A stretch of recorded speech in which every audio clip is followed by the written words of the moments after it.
fancy intro music. Yeah! Woo! Go ahead and welcome you to December 2025 State of the Game. Star Trek Fleet Command Edition. That's what we're playing. Star Trek Fleet Command. We're going to talk about a lot of things. In particular, we're going to talk about Outpost. We're going to actually do a very quick, way too fast, cannot absolutely possibly get all the details review over 2025, comparing it to some of our past stuff, giving experience from multiple viewpoints, because there are a lot of attractive people on your screen right now. I mean, a lot. Like, you just look from me down if you're on my stream and just like, oh my gosh, everybody's just so attractive. So we've got a lot of good people here we're going to talk to. And then, of course, we're going to show off the technically never before seen update to the spreadsheet of you want to know what officer to put on your ship when attacking an outpost? How about attacking a Q trial? What if you're doing something really crazy and you're hitting an Actian hostile in 2025? Well, good news. There's a spreadsheet for that, because if there wasn't, what will we do? We don't know. Welcome in. I've got DrIronChef here, who's we're going to start with. For those who don't know who DrIronChef is, sir, explain yourself. Aloha, everybody. I'm DrIronChef. We do a little show called Later Tonight on Twitch, but as you can see in the background, we also have a YouTube channel called Aloha Diz. We do some Disney stuff from the parks, but you know, first time caller, a long time listener. So thanks for having me on the show, Rev. I'm pretty sure you've been on my channel before. I don't know. We've never done a stream together, but we've never done a stream together. Well, I've been lurking in the background. Yeah, fair.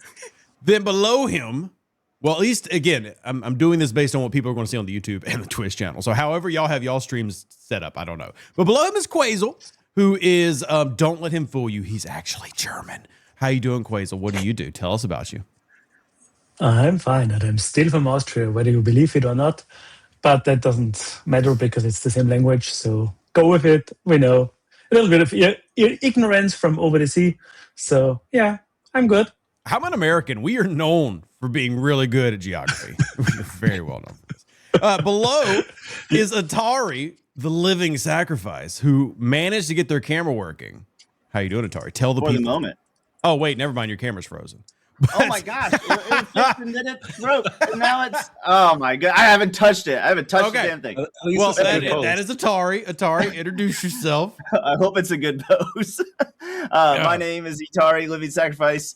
I am probably one of the newer STFC content creators out there. One of my buddies got me into the game on my birthday back in March of this past year. And that friendship's clearly over, right? Like that's like not friends with that person anymore.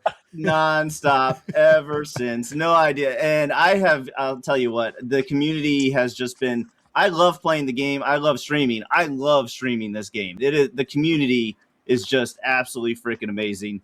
And I appreciate every single one of y'all. So if you're a new player or newish player, we're sharing tips and tricks all the time. That's what my YouTube videos are about, and that's what most of my stream, 80-90% of the stream is somebody in chat being like, Etari, click the button to the left of that. Like, it's teaching me this. Like, there's so many stupid, basic, simple things that they're teaching me that I really appreciate everybody that's come in and helped me out. And then last but certainly not least, everybody knows the most negative woman in Star Trek. It is MajorSamo. How are you doing, ma'am? Well, despite the fact that it's so early on a Saturday morning, I'm very good. I have got my appropriate vessel right here to see me through all of the negativity, all of the wet blankets I'm going to throw over everything, all the points I'm going to argue with there'll you. Be arguments today? I'm so excited! The usual chaos and misery that I am becoming known for. Oh my lord, this is good stuff. It's an honor as always to be invited to join you on your wonderful stream, Mr. Rev Deuce. I'm very excited to be here with such an amazing panel beside me, and I can't wait to see this new assimilated officer cheat sheet. Yeah, it is really neat. For those who haven't seen it yet, I mean, a lot of y'all been bugging me about stuff like this. I've been bugging Quasel and the other spreadsheet nerds about something like this. It's finally coming to fruition. And it's Quasel, I think I actually sent you a screenshot like several days ago. Like, people won't stop asking me about stuff like this. When is it done? I keep having to tell people nothing exists. So for those who are looking for a tool that tells you what crew to use, don't worry, stay to the end of the show. You'll see it. But our first topic is going to be hitting on recent stuff. So the idea on the December edition, because it is the Merry Christmas, oh my goodness, I can't believe how late into the year it is, edition of State of the Game. We are going to start with Outpost, and we'll work to the broader scope of talking 2024 versus 2025. And we also wanted to have a very varied panel on here. So this panel is not just G6, G7 players. You have low-level players here. Shout out to Etari. You have higher-level players here. Negative Samo. We got a lot of things available and everybody in between. And of course, we'll have the viewership. So after we get to the first hour of the segment, we'll of course jump into y'all. But let's start with Outpost. So December, Elite Outposts have come out. Outpost came out in November. And we'll just kind of start with a what does everybody think? We'll work in the opposite order that I just did. Samo, you and your community's just general thoughts on Outpost. Well, first of all, I have to say thank you to Iron Fister who raided in. Oh, heck yeah. I have all my alerts turned off, obviously, for recording. So apologies if anybody in the chat, I missed something. It's not that we don't love you. It's just I didn't want the YouTube to be nothing but, chicken dances. So my apologies. Fair enough. I would say everybody's kind of, from my end, settled in to that Outposts are just an overnight AFK kind of thing. There is a lot of good stuff that is offered within it. There's a lot of good stuff, but unfortunately, the enthusiasm hasn't been super high due to extremely prohibitive costs. Yeah. Especially for anybody, anybody who's not high G6 and above, you're making so little loot, be it for the building or for, plunder. It's just looking at the numbers of things. It's timelines of like 5+ years for some people. And that's not very motivating or encouraging. So it's got really good stuff. It's got good bones, it's definitely, yeah, good bones. I really hope, some changes come along over time, as often happens. So we'll see how it develops. But for right now, it's kind of an overnight thing and more geared towards the very high levels. Yeah, I would agree. Mainly that I do like the idea. I do think a lot of the goals they clearly wanted to set for here were missed, right? And Etari, we'll have you up next, which Etari, feel free to be like, hey, I'm not ready for that. Y'all leave me out of it. But I will say Outpost as a mechanic, like the pieces that they did not want to be the highlight are the highlight, which is like the 6 hour of doing overnight mechanic. Clearly they wanted this to be a, we do this actively mechanic. You can tell, especially by the elite buffs, something they want people doing like throughout the middle of the day and then taking advantage of the buffs they get throughout the middle of the day and then doing it again and doing it again. And to your point, with my community, same thing. A lot of people have settled in. They either like Outpost or don't. And the ones who do are generally doing it in that, I'm going to bed, we're setting 2 outposts out. It's more reliable than mining because at least I won't drop a shield by doing an outpost. So that's kind of where we're at. And I still think that, like you said, there's good bones to it. The refinery, though, in this month has definitely left a little bit of sour notes, as a sommelier on the panel would say, because there's no consistency. For example, the FC slot unlocked, which you need building level 61 to get, is half the cost of a Vengeance, which monetarily would translate to STFC is saying it's worth $2,000 for those curious how much the Vengeance costs to purchase. Yeah, I don't think many of us would agree. At the same time, there's definitely some good stuff that is definitely in there that is worth going after, especially with it being, for a lot of us, an AFK mechanic. Etari, just to ask, I do want to conclude you are a lower level. Would you like to throw in your hat on anything with Outposts? Like maybe, hey, why can't I have them too? But you should be included in the conversation. You're next. I'll say, excuse me. I know where the space is to go. I know where to go to see them. That's as far as I've gotten, really. I've heard my alliance and the people that I play with talk about it. My server doesn't even have access to them right now. I think you have to be level 70 No, you got to be level And- 51 and above to start the Outpost mechanic. But if you're on a But newer you- server, even those G5 players are probably going to be at a struggle bus point just because of lack of crewing. Gotcha. I might be thinking of the ones where everybody could do something together. You're probably thinking of Surges, which is That's another exactly group what mechanic. I'm thinking. Yep. That's exactly. We don't have access to that yet. Okay. I will say, we wish there were more things that included everybody in the alliance. Like Stella Thursdays is a lot of fun, where everybody's like doing stuff together. So if there were more like group dynamic things where it wasn't so much locked to levels, and I know there's armadas and stuff like that, but just more stuff we could do together, I think would be a lot of fun. Does that make sense? It does. Yep. Jumping over, Quasel, we're jumping over you to Dr. DrIronChef. Yeah, jumped right snap. over the top. Yeah. Doc, your community Outpost thoughts. Hit me with them. Yeah, I think when you look at Outposts, right, there's rewards that come with it, but it's a significant barrier to get to those. What I found is that there are a lot of people that like the challenge, are trying to move up to the next level of Outposts, and they're using different crews, they're using different ships, they're trying to upgrade their ships, and that's part of the thing that I think the challenge of it is something in the game that people were really looking forward to, right? Because now you have to, use your resources wisely in order to get these resources. I personally like the officer sourcing.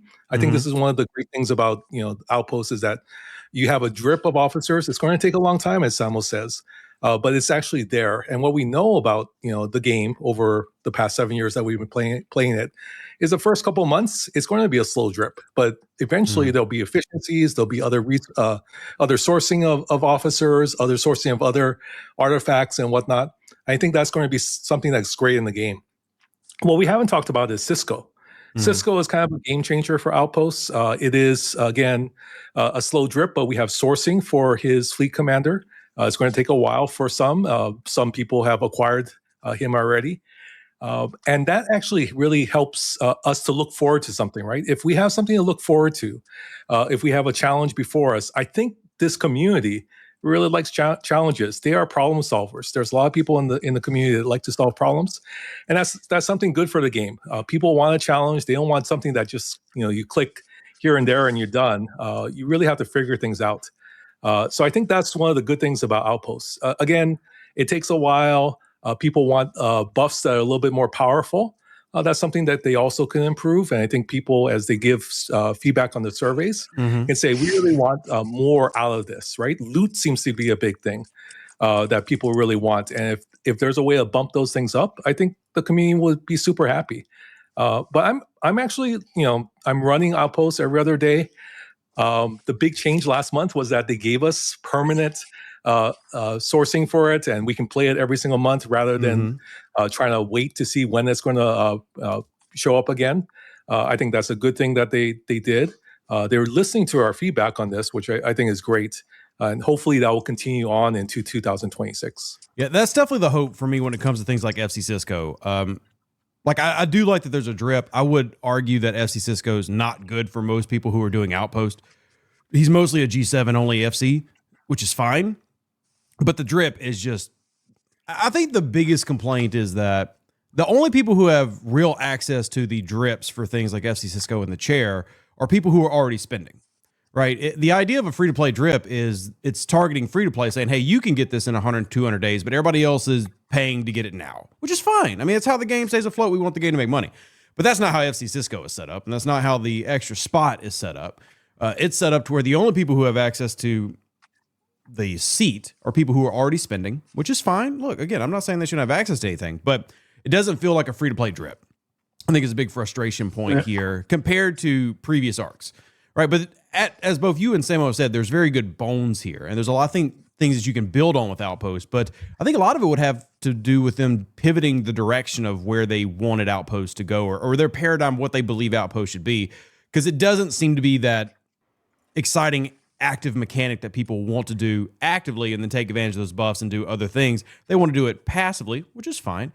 And I think the refinery also needs just some major price adjustments. But in terms of content they've rolled out, chat, let me tell you, there's worse things that have been made than Outpost by a lot. There's been some bad content out there. This is not bad content, but it's definitely content that is extremely rough around edges. We'll get what our chat thinks here in a few minutes, but definitely really rough. And Quasel, just to get the European paradigm, what do you think about Outpost?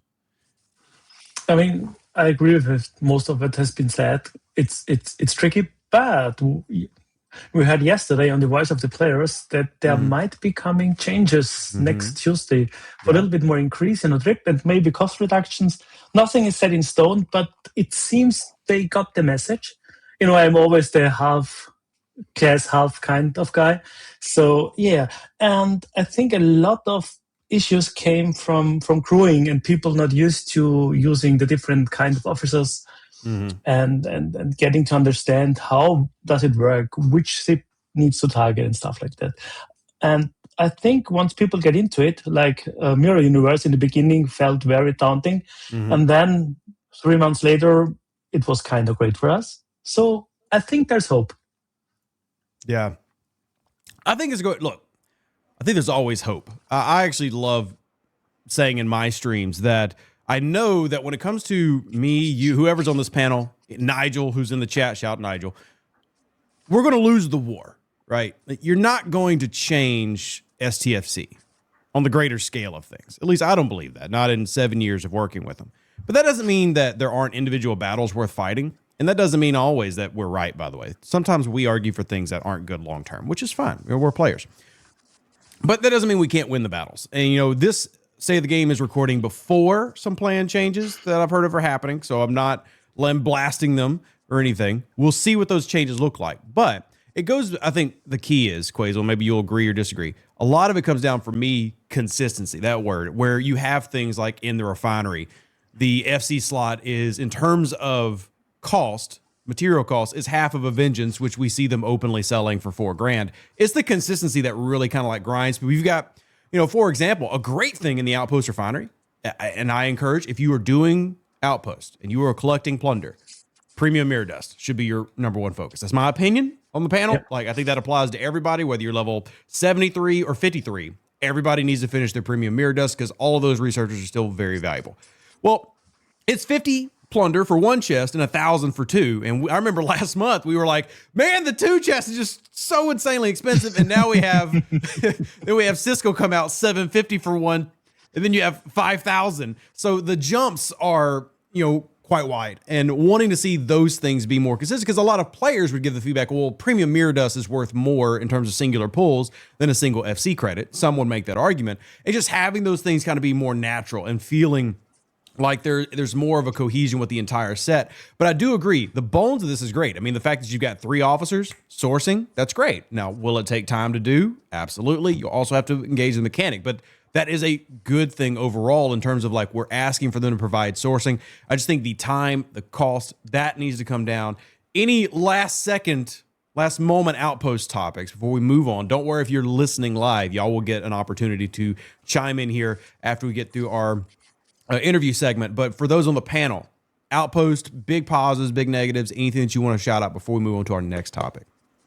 Open for I think the only thing. All right, we had 3 at a time. So that's good. Yeah, that means we have people who want to talk. So let's start with Etari. Etari first.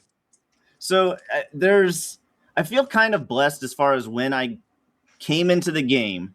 It was right as they had a lot of stuff that, okay, they were encouraging me to ops up, but at the pace I wanted to. And now it's like, well, they're kind of making it to where I really have to be Ops 51, from what I understand, to get access to 80% of the game. Like, what was it about Outpost that they... I wouldn't say 80% like, of the game. And it also has nothing to do with Outpost. It's just the G3, G4 areas of the game, etc. There's a couple of layers of this. Number one, they're too full as it is, as in they have too much content as it is. I mean, if you're a level 46 player, I can rattle off 12 loops that you could be actively working on right now. There's too much to do, in conjunction with they've not, quote unquote, retired a lot of that stuff. So they just see it as, okay, well, there's content there, they can work through it, and then we're just going to be making new content. And they've done this. They do it in stages. They did it with G4. They're doing it now with G5, and they will do it with G6, where they roll things out just further and further along. And then the other aspect of this is the dirty aspect that a lot of people don't like talking about. It's the money aspect. You know, players who are slogging through the 40s and stuff are not going to be your heavy spenders. Who's your heavy spenders? There's a reason we open G7, you know, and while there's not as many people now as there used to be, there are people in G7 who are happy to spend $10,000 a month. If you have somebody willing to do that, well, you've got to be making an escalating content for them. You know, I have a friend that I think they're a good player, and I know some people are going to go crazy when they hear this. I know somebody who has spent $4,000 to obtain and max FC Cisco. That's what they wanted to do. It's their money. Why do I care? But when you have somebody willing to do that, you need, as a business, you would be silly to not take advantage of the fact that there's that person out there who wants to engage that way.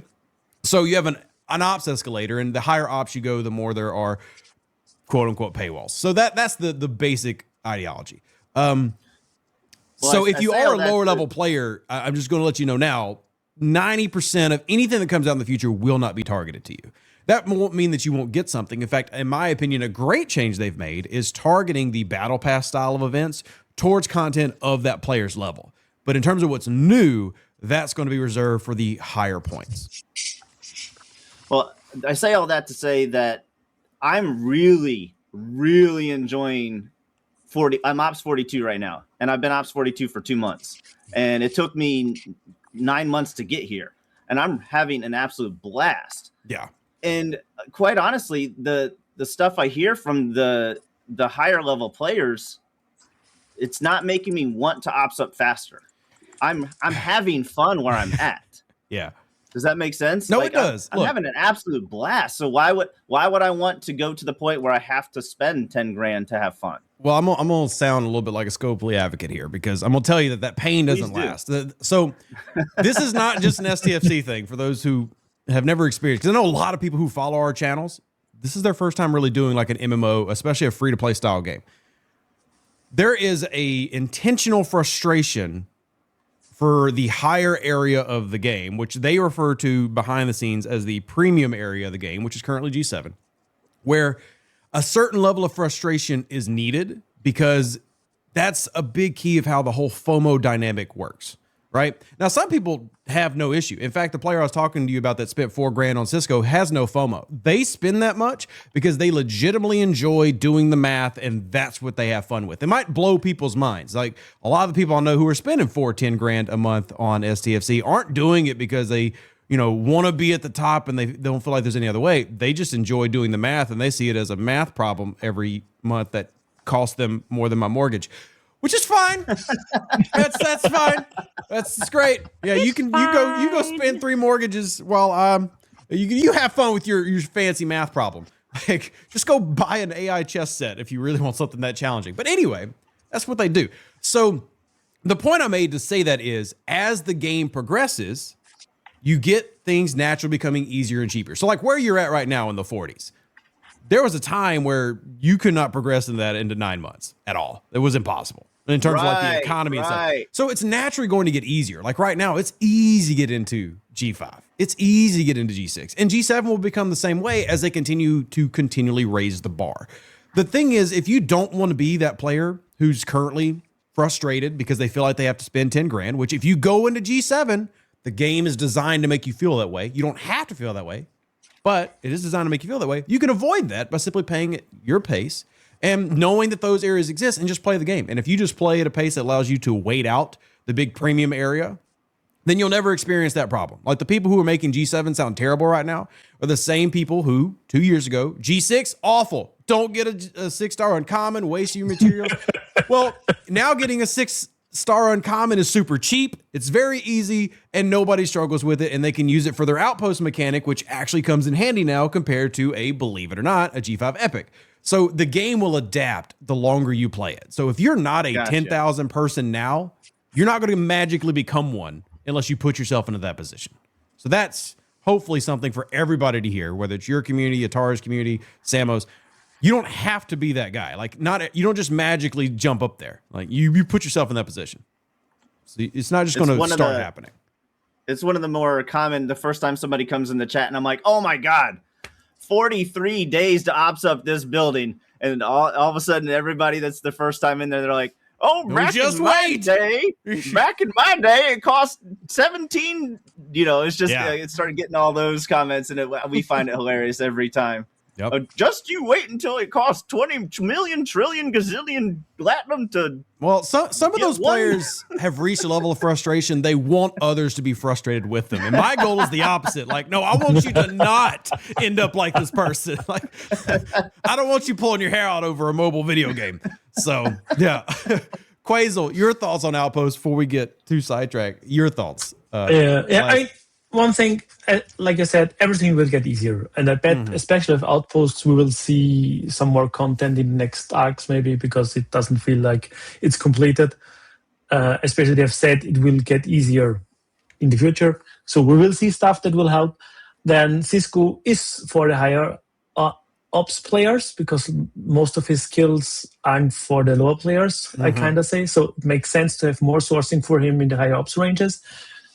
The rest is just be patient. I mean, like you said, you pay a premium for being on the top of the pile, and it's your decision if you do it or not, or pay a little bit and have fun with it. I mean, I personally spending because I have a lot of fun with the game, and like that's the only time you should be spending. By the way, like if you're not having fun in STFC, don't. But if you are, do like. Don't spend because you feel the need to, exactly. but spend because you say, okay, I like the new feature, or I like to try it out. Or for me, it's like playing around with it because, making the sheets and stuff, it's easier if you can actually try the things. So yeah, and that's why I do it, and I'm having fun with it still. Maybe, who knows, for the future. DrIronChef, your final Outpost thoughts. I think Quasel hits nose that it will get better. There'll be things that make it easier. Eventually, and it might be a year from now, eventually people will have 3 ships, maybe even 4 ships, that they can actually do these outposts. And by that time, it'll be a lot easier for everybody. Yeah. So we're going to use this as a great springboard into the next topic. And this is one that, again, I have strong feelings for, both positive and negative. Shocker! Rev can't find a middle ground. He just cast a ride in extreme. He can't help himself. But free-to-play sourcing. So, kind of piggyback on what Quasel said, like he was okay with some of the sourcing just based on it being, hey, it is more direct. FC Cisco in this instance is more directed to higher level players. I think the positive of 2025, and I think we'd be disingenuous to not acknowledge this. Like, it's okay to call out what has been a very rough past 6 months, but also say, wow, if we take a step back, great things. In terms of consistency of providing free-to-play sourcing to items the month they come out, 2025, in my opinion, is the best year we've ever had. In terms of, we know how to get it. Now, that doesn't mean there aren't arguments to be made for cost. FC Cisco needs to be argued, and I will argue anybody on this panel that doesn't, that his cost is insane, his time to acquire is insane, compared to, for example, FC Con, which was, hey, you can buy him now, or you can devote your life to grinding for 3 days and you can have him for free. Big difference. Yeah. One of them I say big thumbs up. Other one I say big nay nay. But both of them have the core benefit of everybody has access immediately. Well, granted, if you're of the appropriate ops level, because if you're level 20, sorry, you're not getting FC Con yet. Wait a little bit. But I believe 2025 has been the best year we've ever seen in STFC for free-to-play acquisition, which I take as a positive, because go back to my comment. Do I believe we're going to win the war? No, but that is a clear sign of battles being won, because anybody that's played this game 3-4 years, it's not how it used to be. It used to be, if you wanted access to the rare or the epic, you had to minimum buy the battle pass, complete all the heroic events, and then you got it, maybe, or you didn't. Now it's, okay, well, we're going to show you the path immediately. It might take you 300 days, but you got it now. And then we'll see if things down the road, as Doc referenced, where maybe an efficiency comes out, or they provide multiple sourcings in different places, which I know y'all have heard me complain about multiple sourcings in multiple places being a headache as well. Main key we're sticking to, free-to-play sourcing. Doc, starting with you, because we're going to keep reversing. We're going to snake draft this thing. Doc, your thoughts on the free-to-play sourcing? Yeah, I kind of look at it in 2-year cycles, right? We are in the first 3 months of G7. We've been through this with G6 and G5. Usually towards the beginning, which we really are in, it's very difficult to acquire things. It takes a little bit longer time, which makes sense that Cisco is kind of structured that way.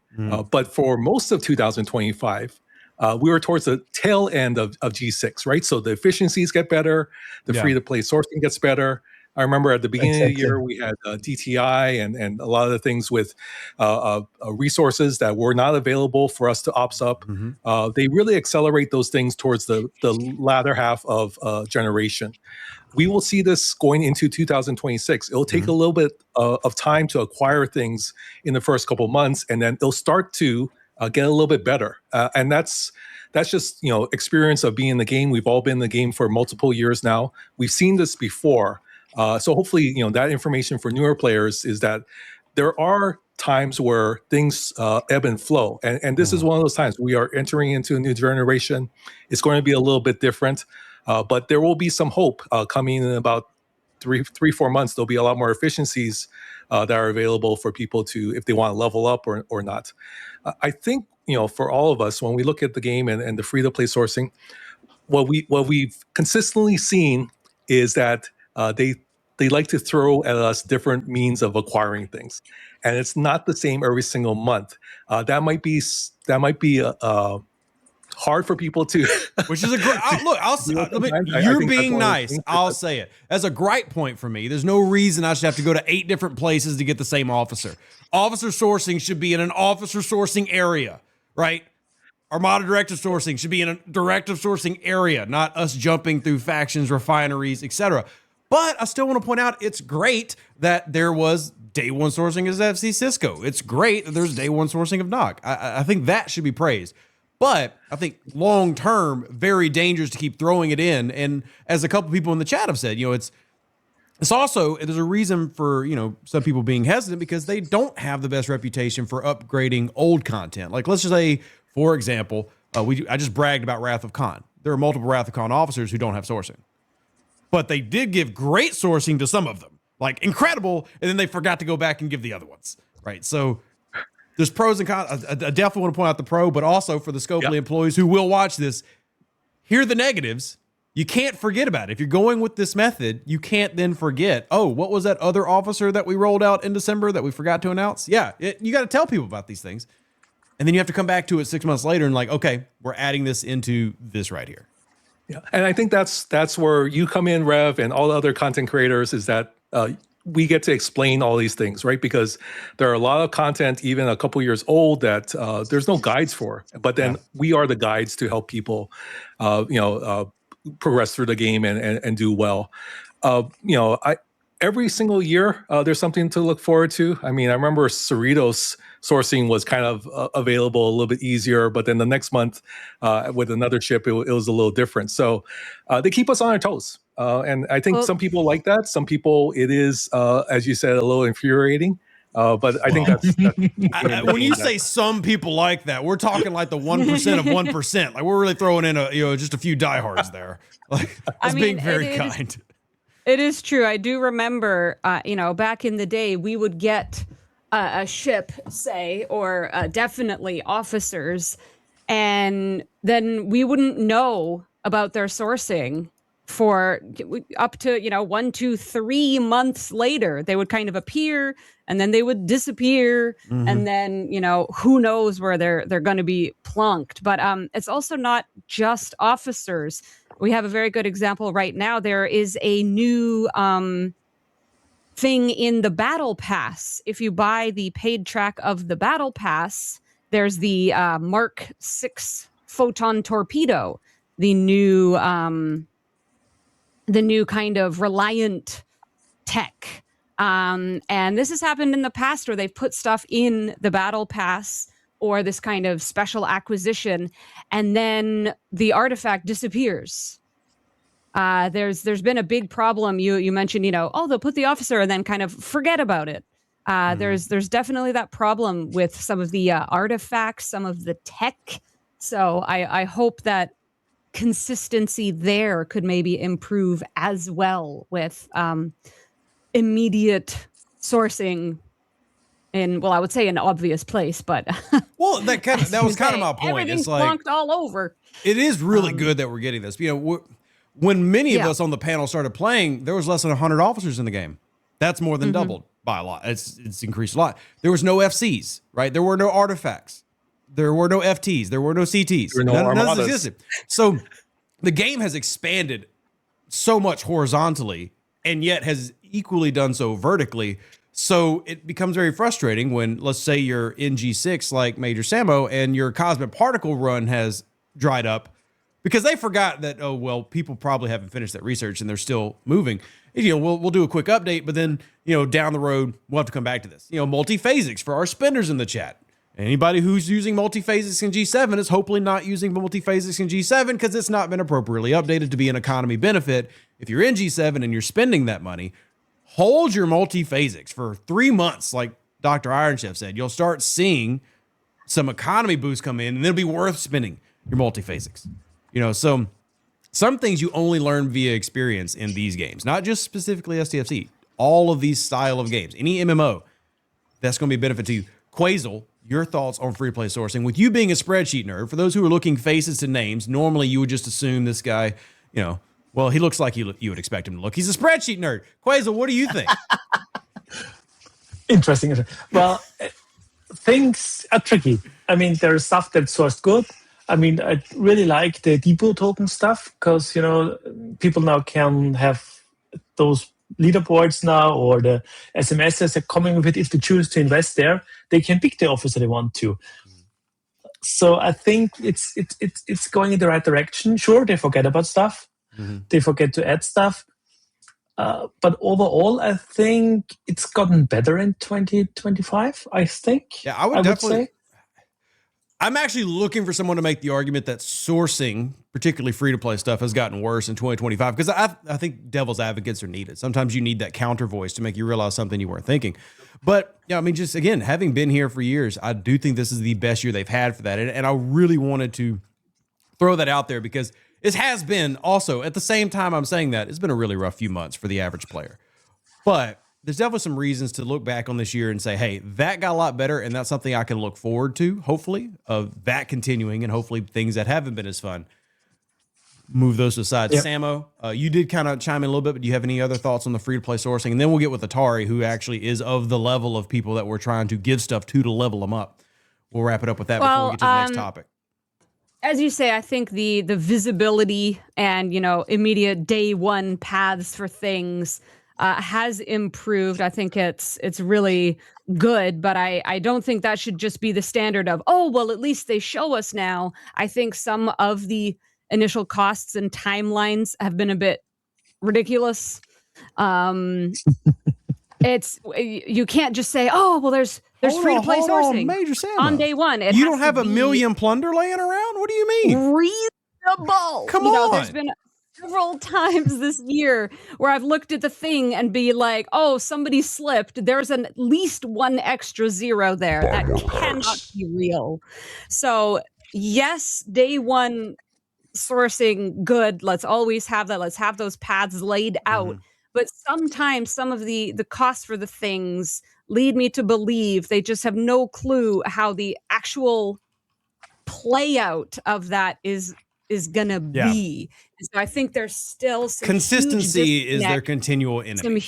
Some huge disconnect between some of the departments, and I just really hope that they stay open to. I don't want to call it negotiation, but communication from us when we tell them no. Yeah.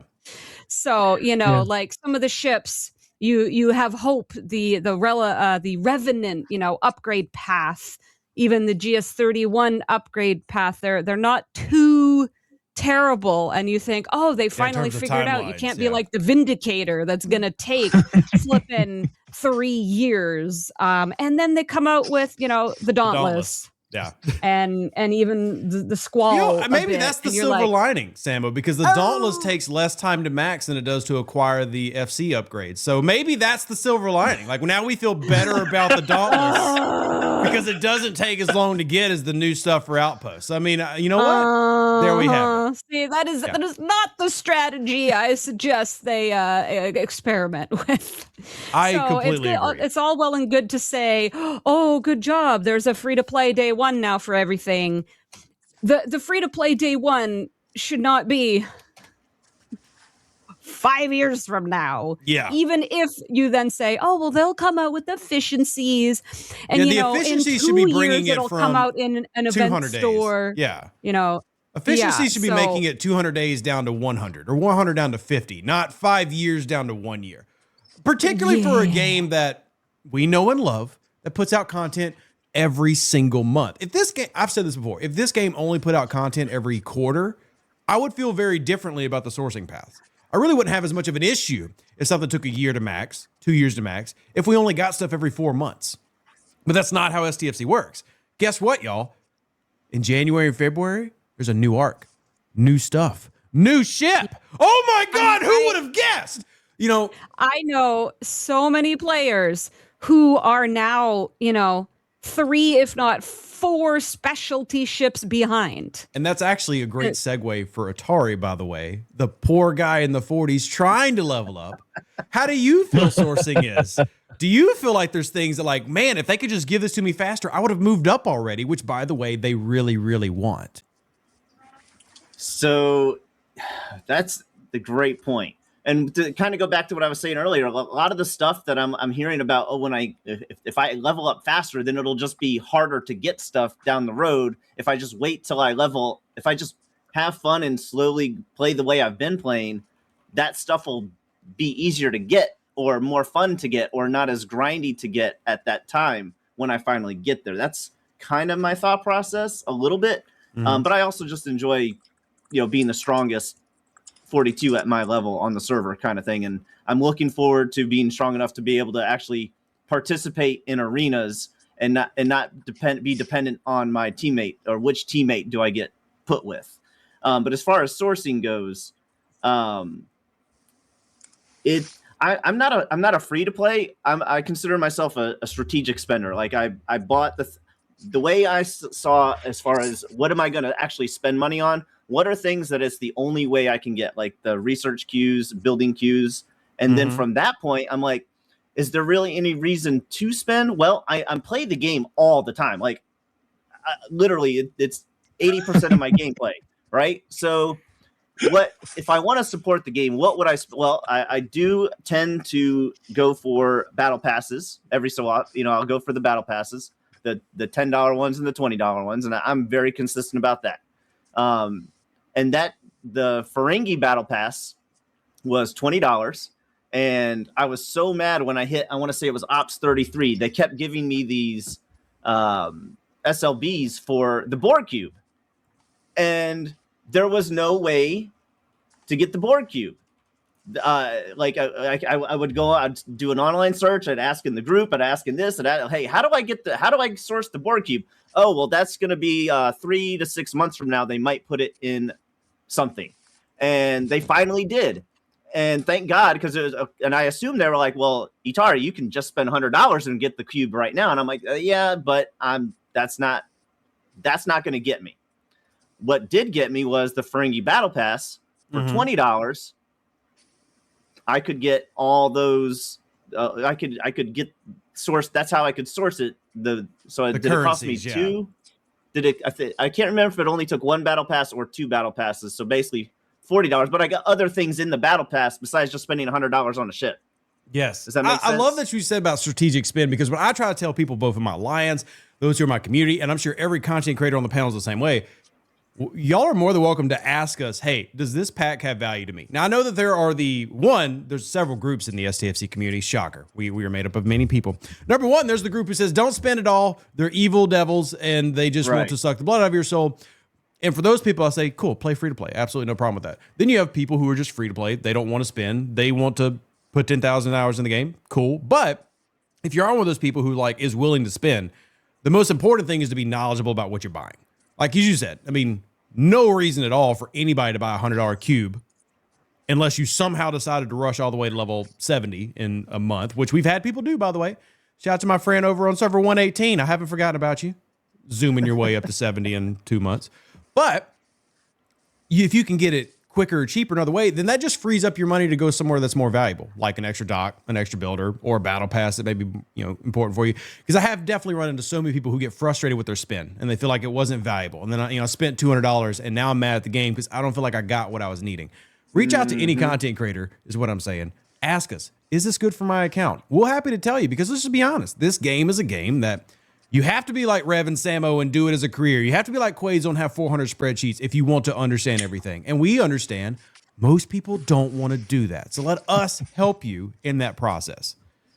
Knowledge is power. It is. Informed Absolutely. decisions. Informed decisions. Spend all the money you want, but do it. As long as you know what you're buying. That's it. Yep. Yeah. I have seen people spend money on useless stuff, and I thought, okay, yeah, go for it. It's good for Scopely, but it doesn't help your account. But yeah, But I'd also argue that's people not want to- good for Scopely, because if those people get mad and quit who are willing to spend, well, you want them to. It's better to get somebody to spend over 5 years than get them to spend a lot one year and then be gone. Right. Absolutely. So we want happy players. Like, and by the way, Lost, Griffin, see you both in the chat. Appreciate you both. That's something that we all want. Like, I have legitimate beefs with STFC at times. Samo, she's known as being super negative. She's had general beefs and stuff, but we all want the same thing. We want the game to succeed. We want the players to be happy, and we want to have fun. So, same. Let's go ahead and jump into our next one. We are running a little bit long for time, but that's okay. I think it's a good conversation to be had. Good negatives and positives being thrown out, which I think is important. It's the positives are for the players, the negatives are for Scopely to fix things. The big question, though, this is going to be a tough one, and y'all better be honest, because I'll know, and Santa will know if you're not, okay? Comparing state of the game, where STFC is at December 2025 versus 2024, I'm actually not going to speak first. I'm going to let y'all go first, starting with Samo. Now, sorry, Etari, you're not going to be much help in this segment, but we still do appreciate your opinion. You've only been playing 9 months. But you're still appreciated. We love that you're on the panel. I'll be very clear. Baby. We love you, but you're not going to be much help on this segment, but we still love you. But if you wonder why I jumped from Samo straight to Quasel, that's why. We still appreciate you being here. Samo, what do you think? Do you think the game is better now overall versus the end of 2024?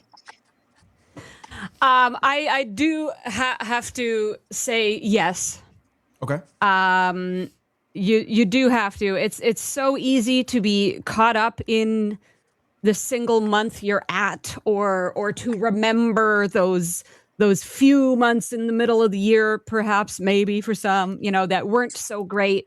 But when you actually look at all the fine details, we do have a significant amount of improvements in the game. We do have more sliders. We do have more bulk refines. We do have some, outstanding new factions in the Augment, the DTI, some really excellent stuff. Again, the economy changes that have happened for G3 all the way through G6. Some crazy stuff. I mean, I only went into G6 at the end of February. Yeah. And I'm already Ops 70. I'm already at the end. That's just crazy. That's crazy. I know Chef had a crazy fast path through G6 as well. We also even have little stuff like, when you go to system lookup, you can actually just type in right away instead of clicking through the thing to get to the thing. That didn't used to exist for those watching, by the way. That's Really? Yeah, I mean, there's some so little annoying. things that people forget about that actually, they really do make things smoother, easier, better. So there are a lot of good things that have come in. Do we want more? For example, the independent archive whole situation happening right now. Do we want more of these? Do we want our bulk researches? Do we want our bulk faction stuff? Of course. We, especially, here in the online community, we are the passionate ones. We're the ones who take extra time, not just playing the game, but coming on the interwebs to talk to other nerds about this game we're spending so much time on. We're the passionate ones. We're always going to want more, and we should demand more. The games you play and spend your time and money on should work. So Hold never on. stop. What do you mean by that? What do you mean by that? What do you mean by work? Sunshine up Hold here on. in the north. But I like a game that works, so we should absolutely keep demanding more always. But with the caveat of being realistic, Mhm. there are some things people suggest that it's like, oh gosh, that would be cool, of course, but just technically speaking, it is impossible. It will Technically never speaking, I don't happen. know what this word work means. This is very So, confusing. I'm on.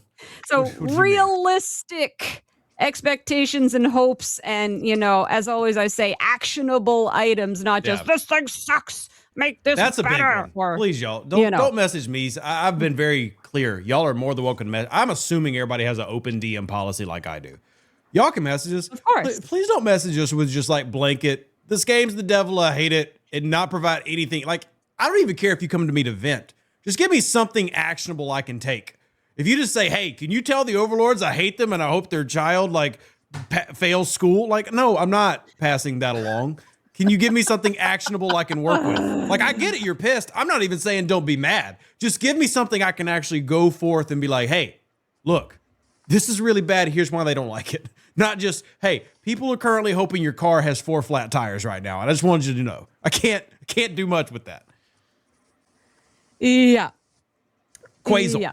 So 2024 versus 2025. Is the state of the game better now, or was it better at the end of 2024? Yeah, we went through a rough patch mid of the year, no question asked. But I think overall we are in a better state. I mean, the content creator program has finally launched. We got several people that now have access. We all don't know where this is going. It's all fresh. It's all new. Everybody's hyped. We will see how it ends up. But if you look at all the things that came, all the sliders, the Officer Depot tokens, I think have been a very great addition. Mm-hmm. The claim all stuff and the communications lately. So yes, it's been bad in between. No, that's we all know it. We all have seen it. We all have seen the reactions. But I do get the feeling it's going in the right direction. To sum it up in a short statement. Okay. Chef, you want to jump in? Yeah, maybe I'll talk about the external. We had a Unity upgrade, which we don't see per se, but that really is something I think they made the investment for the longevity and betterment of the game, and eventually that will pay off in spades later on. When you look at their website and their news section, I think there's 128 articles on there from just this past year. The previous 5 years, there was probably only about 200 something. So they really have increased the communication, especially on the website, and having all those things available to us. I really think they are ending with a positive note at the end of 2025. There's a lot of things that we have that makes quality of life a lot better for all of us in the game, including a back button for Griffin. So there's a lot of things that we see here that really they're taking to heart the feedback from the players. Please fill out the surveys, including Rev surveys and the ones from STFC. They are listening, and they might not give us everything we want, but there's incremental changes that I think that are for the better. Yeah. So for me, I'm going to be the splash of water on it. I think the state of the game is worse, much worse. That said, I also still agree with what Chef said. I do think it's ending on a positive. For me, I think it would be impossible for me to say 2025 state of the game is better when we've never seen an excess of players like we've seen in 2025. And there's never been that many accounts just say we're done. G7 in a lot of ways was a failure because so few people actually went in and spent the big one. Now, to Chef's point, whether they wanted to or not, I think it's unavoidable. They have to see that and address it and start making adjustments. And some of the adjustments they've made, I don't think a lot of people have really paid a lot of mind to. So for example, how do I believe that the game has started shifting for the better? Number one, and it's easy to miss this, for the past 6 months, players have been given cheaper packs. Why? Because Scopely realizes they can't rely on Griffin and 10,000 Griffins every month to give them unlimited wallet. They can't. Love you, Griffin. Good to see you. So they've started focusing on more players, not just the pure top end. And that has had a trickle-down effect where you've started seeing more things like we talked about earlier, free-to-play access earlier on, a little bit more consistency there, right? That was all caused by this year hitting the lowest the game has arguably ever hit. I still argue that in terms of game mechanics, 2023 was our worst year. I don't know if we'll ever get back to that, and I hope we don't. 2024, Unity update. 2025, Unity update. Clearly, they've put more effort into trying to make the game better. That should absolutely be acknowledged. State of the game, it worries me. And again, I do have a very biased horse in this race, as in STFC is how I get 80% of the way that I support my family. So let's be very clear. I'm very biased. So when I stare at things, I stare at it from a lens of, God, I hope this game lasts 5 more years. And I obviously want to look at it in ways that would get us to that point. I think the state of the game is worse. I think the game is better. I think the game is absolutely better than it was last year. But hopefully what we've seen them start make adjustments on, not only do they continue to adjust, they make more, as what Samo was saying. They get held to a higher standard.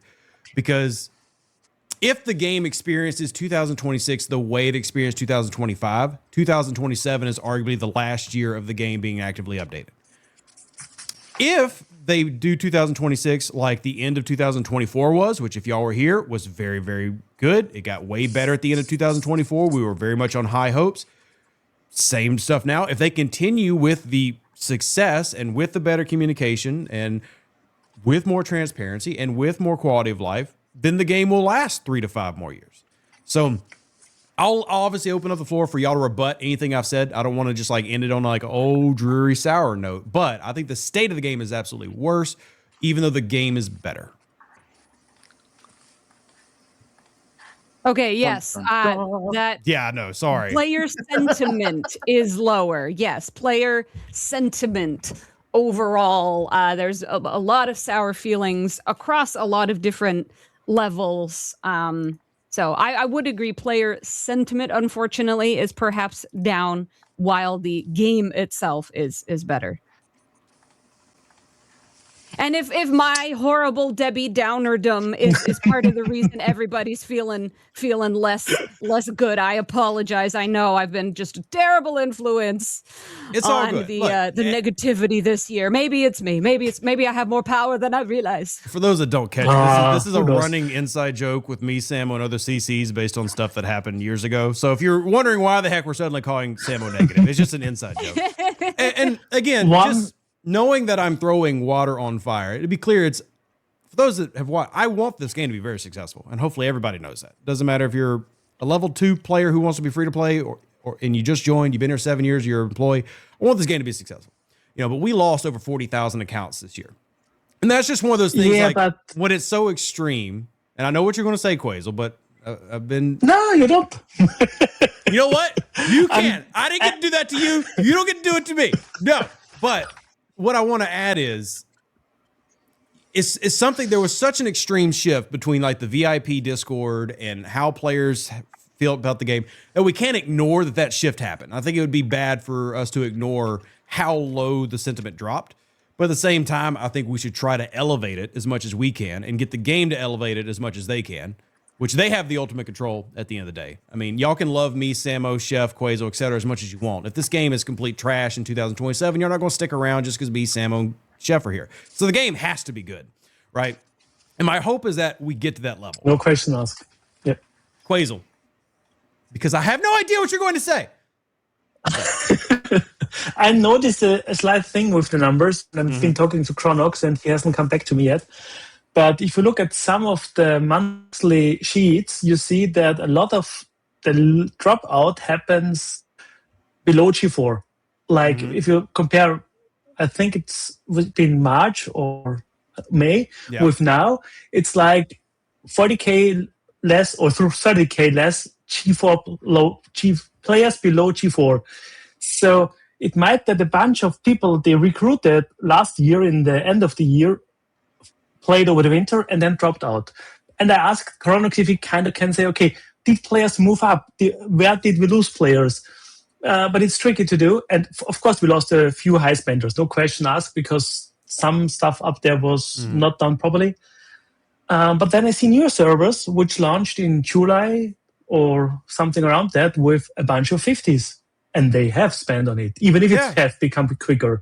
So they are like nurturing new whales. They're diving into trying that again. It had been a year since we had some new servers open up in some of the regions, and to be clear, I've always tried to pass on that, though those 40,000 who left, it wasn't 40,000 G7s. At the same time, there's less G7s at this point right now than there were G6 players with a higher population 2 years ago. Right. So it's one of those, like, we need to acknowledge the problem, but we don't need to act like, because I also don't want the people who love to come around on my stream, and this is like just the people who are negative for the sake of being negative, who are like, yep, STFC's got 6 months and it's done. I'm like, nope, that's not, there's no chance of that. This game is here in 6 months. It's here in 12 months. The real question for me is it here in 3, or is it in maintenance mode in year 3? Right. So that's where we have to really, I think, work together as a group. And, the CCs, we had a big, internal chat here, and we were talking, like, even if there's disagreements among us, the important thing is we're all working towards a common goal. And I think that's something that everybody on this panel shares. And even the CCs that y'all see in our chat who are live with us, we all share. We all have a common goal of pushing this game as far as it can be to be the most fun it can be. So I remember when that website came out, we were tracking it. Ripper, shout out to Ripper, who somehow still, years after quitting the game, has so much influence in the game, right? And then working with Mend on those. I've been using stfc.wtf/pro for, 4 years now to track numbers. And there's a regular archiving that happens. So y'all are going to see, you might log in on stfc.pro one day and be like, wow, there's 5,000 less people. Why? Archiving. So there's some of this that is a net negative that is normal. Because as Quasel pointed out, and if y'all haven't seen, they're doing that on Twitch right now, where they're doing a mass marketing, trying to get more people in the game. The truth is, most of those people don't stick around. That's just the nature of all these. If you have ever done a Raid Shadow Legends promo, did you stick around? I bet most of you did not. It's just normal. You're going to have a high influx. I would add, again, just because I don't want to whitewash anything, of the newer servers that are launching, they fill up slower. Of the newer servers that are launching, they come out less often. So the driving point for that, for me, especially for the employees who will listen, is not to say, oh, STFC is struggling. It's hey, you need to redirect focus. Because for a long time, the belief was, and I'm sure everybody here has talked to people to know that, the belief was, hey, if we lose a whale, we just replace it. Right? We launch a new server. And for years that worked. How well did it work? They were launching servers at a clip of every quarter, they would launch 3 to 4 new servers. So if they did have somebody get pissed off and left, they were very easily replacing it. And they used to, talk about this very openly with the VIP CMs and stuff.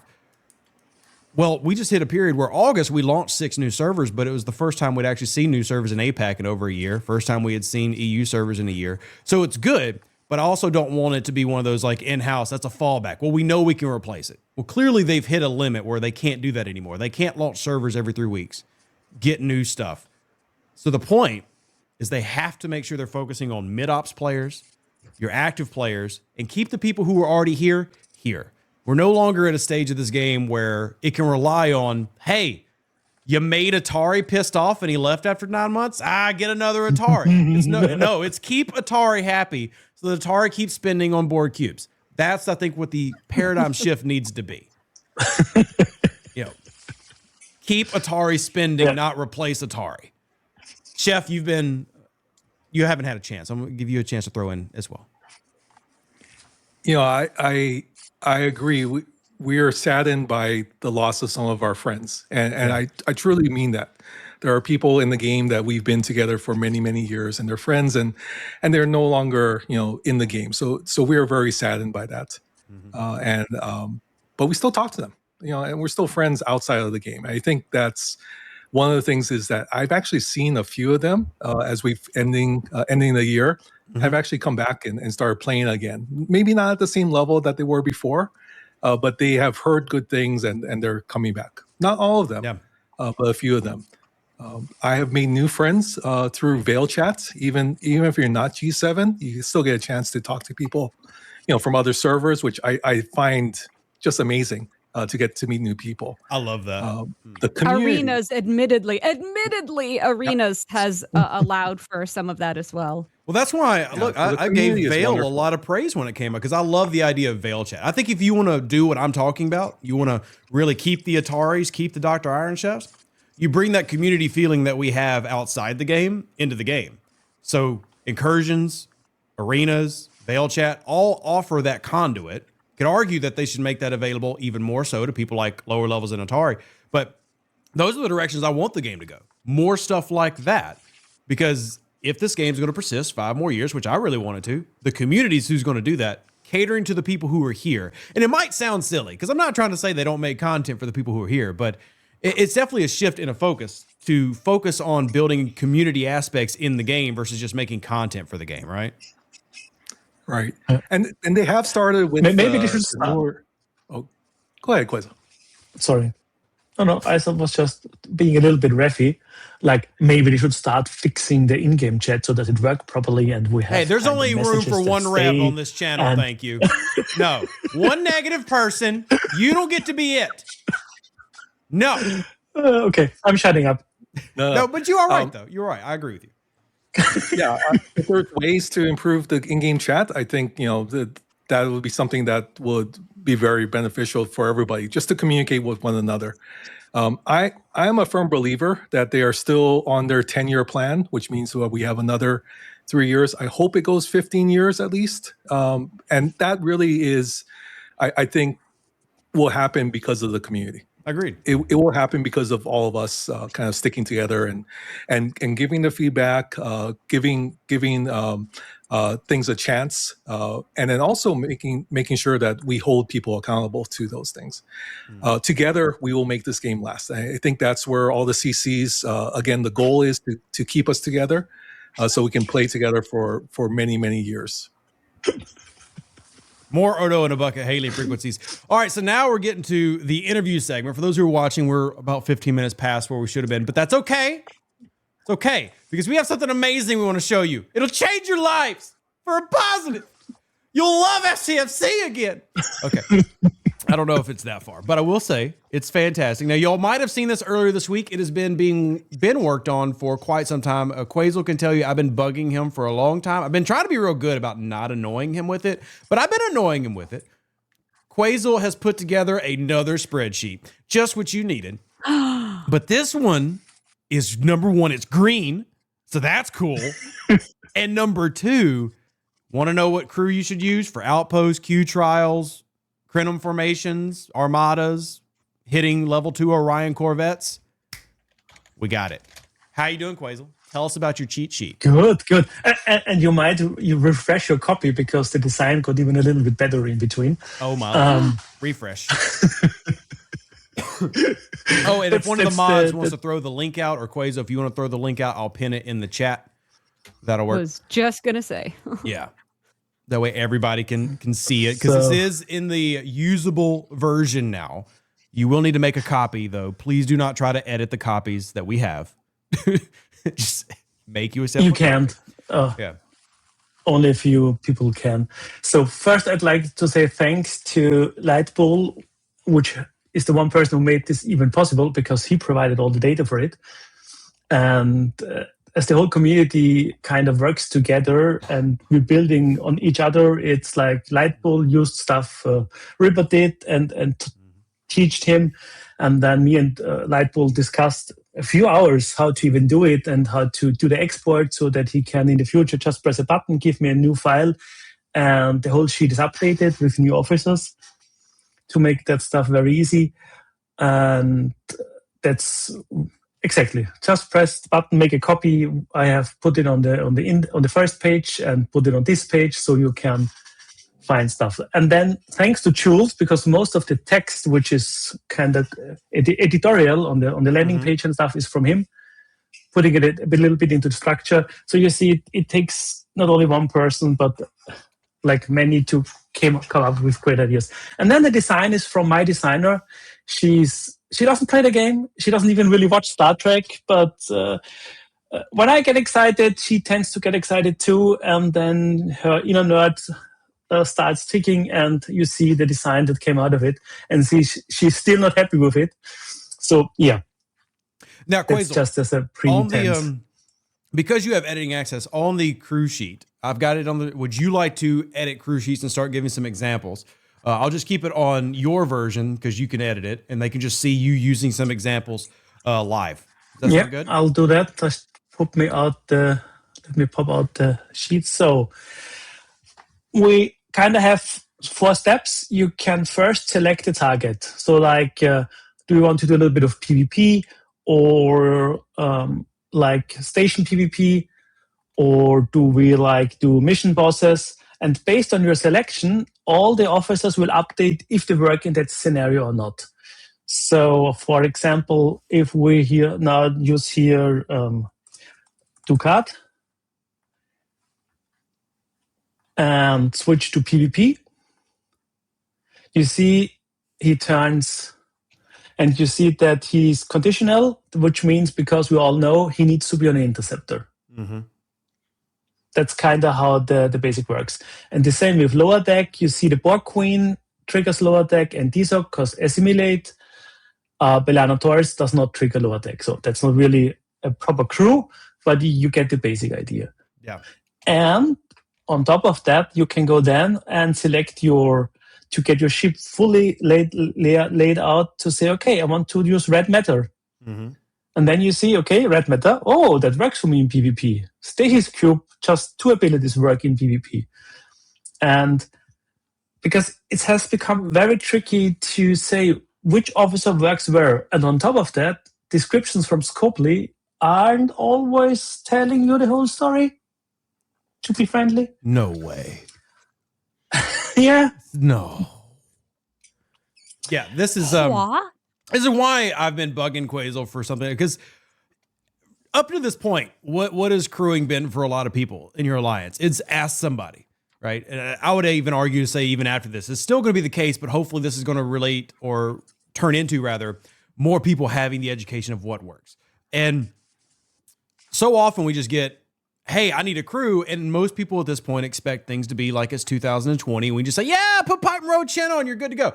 No, in today's STFC, everything is different. It's based on what ops level you're at, what ship are you using, what's its firing pattern, right? Do you have the FTs? Do you have the CTs? All of this thing, there's just many layers. And this sheet is providing a way to access, not completely, keep in mind, it is still a beta version, right? So if y'all come into this expecting perfection, don't provide honest feedback and it'll get handled in 3 to 5 business days.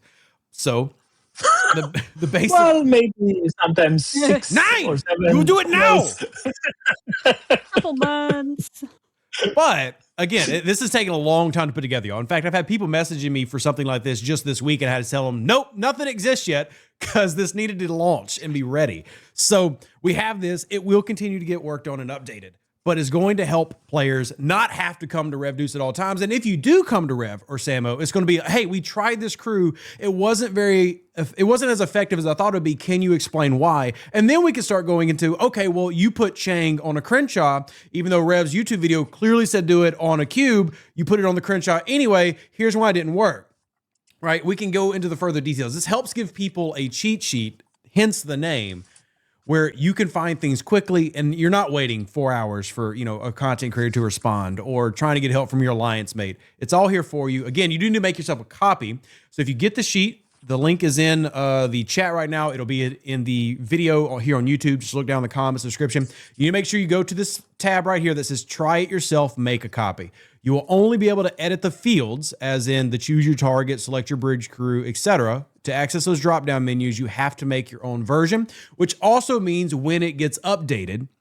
So let's say the official version, we're in the beta version now, the official version launches. It's just using that as 2 months from now. You need to update the sheet. You'll need to get the newer version. But for now, make yourself a copy, and that way you can then use the drop-down menus to go through the various fields and try out various things. And more things will be getting added to this, of course. But for now, this is where we're at. It is, I think, a great tool. So, yeah, and the sheet contains all the other base data. So for people like Magu and all the others, and McChisel and whoever goes into those sheets, and Quirky Zombie and all those that partly know that stuff from the game itself can then check, okay, is this condition met or is that condition met? Or there is an overview of all officers, like the compact tab, where you then see, okay, a whole overview, all officers and the check marks besides it. So we can do different views. But I thought that exactly, yeah. And that's CUC, that's the old style, because we just started updating to green because assimilation has started. But you can see, and then you can see, okay, why does it work, or why is it conditional? And then we on the master sheet you have all the configurations from Scopely themselves, so we can tell that some officers that have completely different wording in the end do all the same. Yep. Yeah, that's the link is pinned in the chat right above you. Pinned in the chat. Yeah. So because, for example, most people might know lower decks giving you a crit chance isn't about being hit. It's about taking hull damage. Khan is the same, but we didn't use it recently with all the mitigation stuff. So, but Khan, SU, relies on being hit because he has exactly the same configuration. And that stuff we now can figure out easier because we have a list to go through and look at it and say, okay, same configuration, okay, that's the same shit. Oh, sorry. And I think that might help a lot of people making better suggestions to which crews to use or discover new ideas.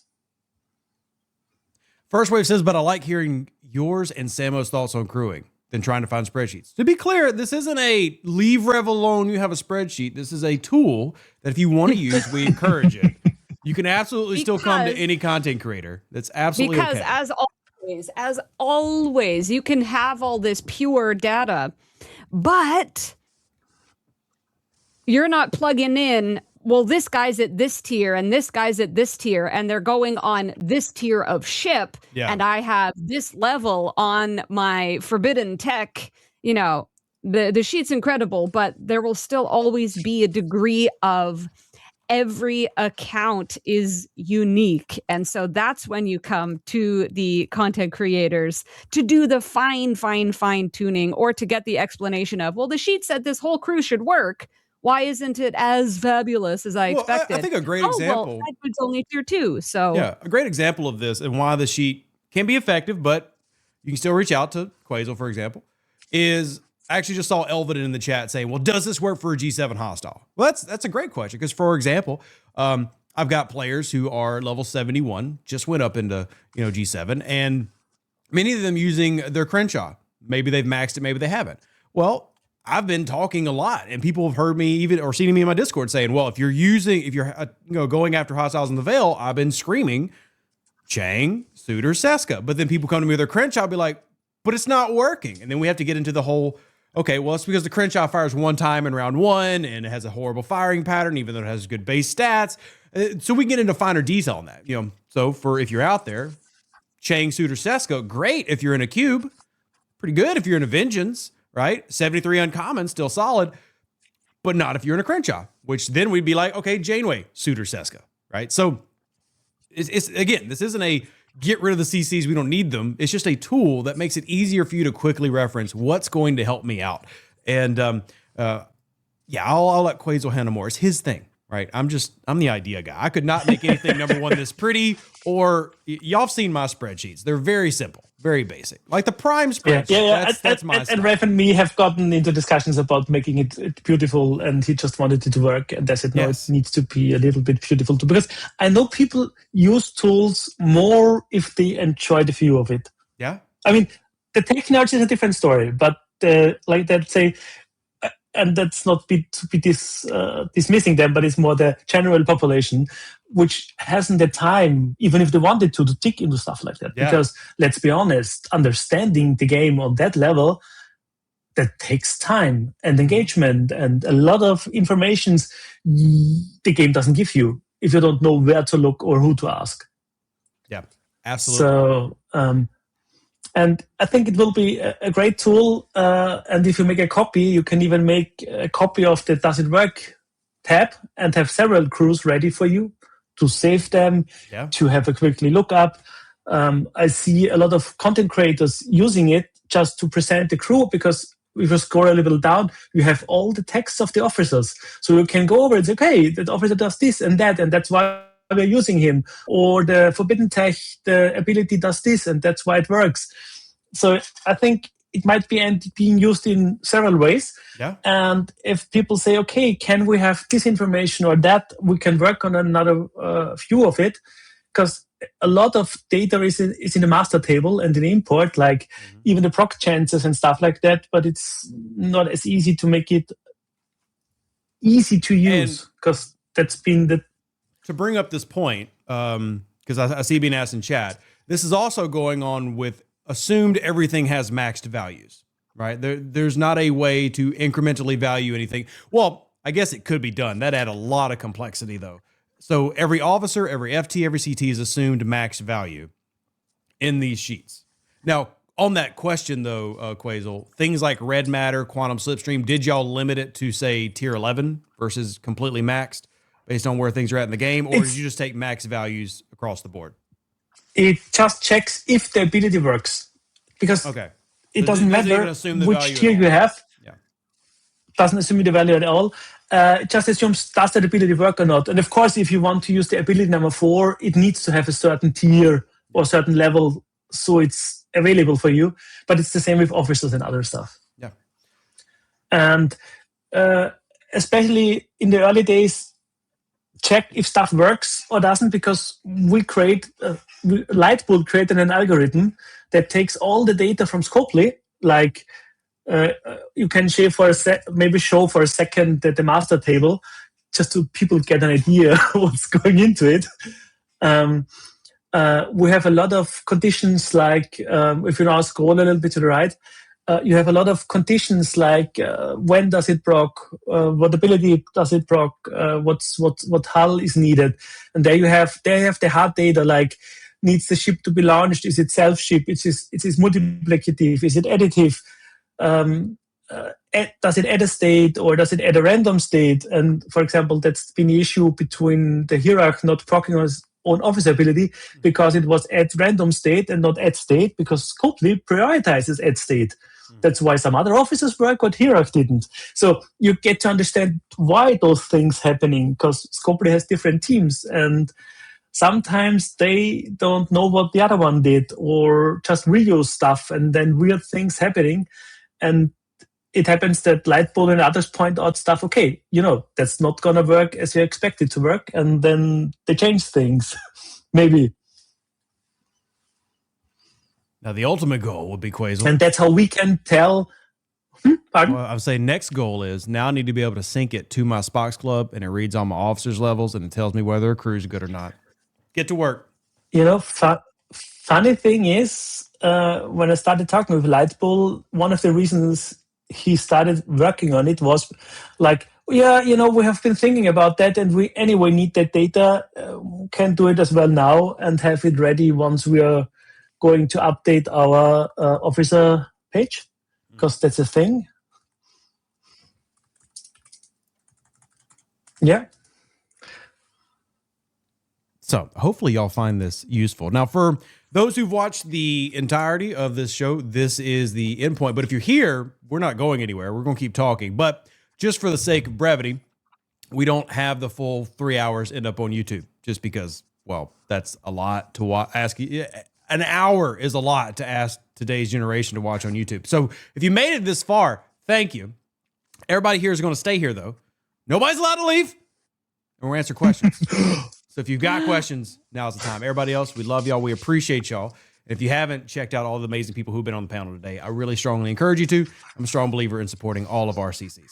So that's it for the podcast portion. An even better outro than the intro. For the Empire and glory to your house.